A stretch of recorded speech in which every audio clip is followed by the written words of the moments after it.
President Trump's plan to bring in the National Guard has largely been met with hostility here in Chicago. And joining me now with more on this is Congressman Sean Casten. Congressman Casten, thanks for joining us as always. So the president this week seemed to hedge a bit, saying perhaps he wouldn't want to come in here unless the governor asked him. Are you privy to any information that would signal what the plans are?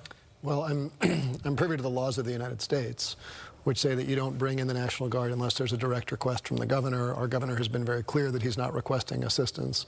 And so the president doesn't have the authority to send in the National Guard. Now, this is not a president who's been held back by breaking the law or prosecuted for breaking the law.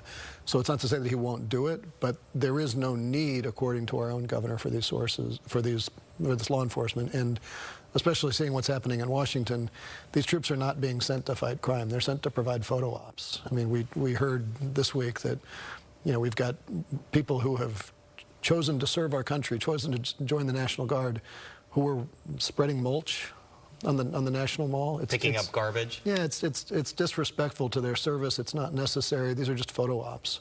And they're important things that our country is grappling with right now. We don't need photo ops. And at the same time, it is federal law that unless in an extreme emergency, the governor has to request the National Guard, although Congress could simply go and pass a law, although this current Congress has not been too eager, let's say, to pass too many controversial laws. So what would the recourse be? Well, I want to step back of like, why are we doing this, right?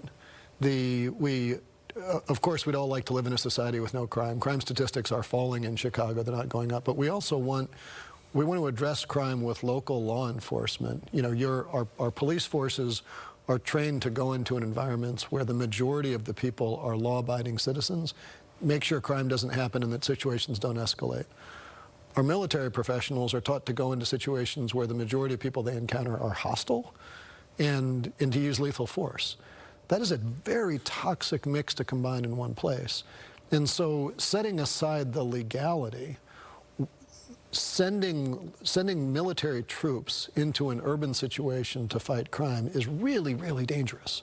And you really don't want to do that unless you're in a very heightened situation where there's an exceptional need. Maybe you've got exceptional search and rescue needs after a national emergency. That's not this moment.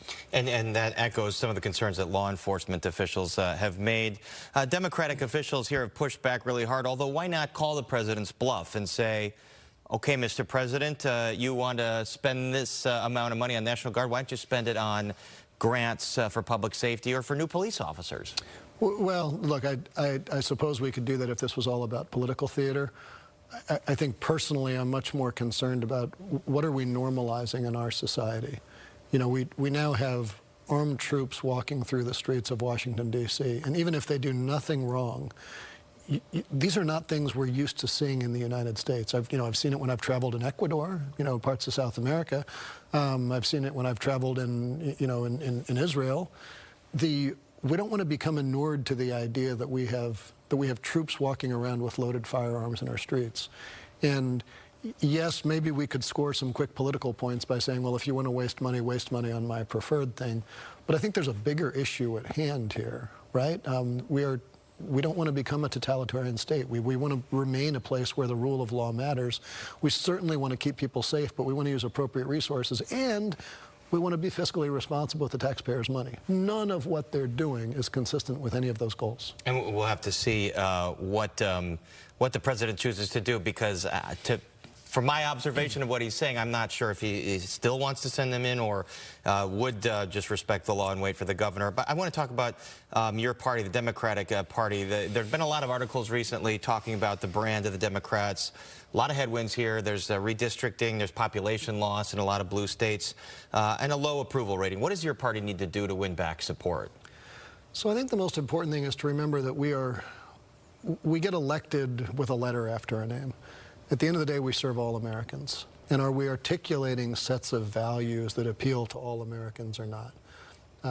You know, when I went out and did a town hall in Dixon, Illinois, I led off by saying I want to quote that great immigration scholar who said that the day America stops welcoming immigrants to our shores is the day America loses its position of leadership in the world, and that was son of Dixon, Ronald Reagan, right?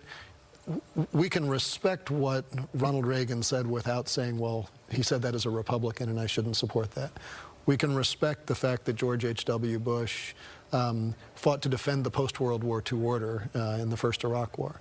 There's nothing that needs to make those things partisan, and I think if we get caught up in saying, well, I only want to say things that appeal to my base, we're misunderstanding this job, which is to represent all Americans. And I think if we, all of us, regardless of your political party, if you set out to say, how do I do the greatest good by the greatest number, how do I make sure that this 250-year-old experiment is not only something that will continue, but something to be proud of, any politician who runs on that will win. I want to bring it back to one more issue that's of concern in Washington, and that the president's purported firing of a Federal Reserve board member. Is that legal? She's saying she will not leave. There's no pretext for it, and it's not legal.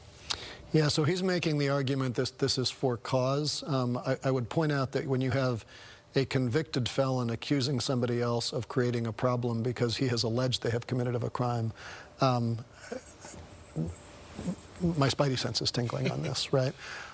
Setting the legality aside, which I think Governor Cook is right that she doesn't have to leave because there's no cause and they'll go through a court. But setting that legality aside, the United States is the world's reserve currency. We are the world's leading economy because people trust that the rule of law applies here and that we have an independent monetary policy. If we start taking that apart, the rest of the world doesn't invest in the United States anymore. And we're already seeing there's this growing spread between 10-year treasuries, which is what your mortgage is indexed off of, and the federal funds rate. So the rest of the world is now basically saying there's a larger risk premium I have to put on investing in the United States than I did a year ago. That doesn't accrue to any of our benefit, and we make that risk premium higher if we start firing any Fed governor who won't follow what we think should happen on rates or not obey the rule of law. And there's a real danger there that it took us, you know, we have not been the world's leading economy for most of our history. We have been since World War II because we demonstrated a respect for law, a respect for monetary independence that the rest of the world didn't. It took us a long time to gain that. We could lose it quickly, and it'll take us a long time to restore it. So President Trump is really rolling dice with the stability of the U.S. economy in ways that are really dangerous right now. All right. More to come on that. Congressman Sean Casten, thanks as always for joining us. Thank you, Paris. That was a conversation with Congressman Casten from Wednesday. And when we come back, Pitchfork Fest is no more, but the organizer has something new in mind.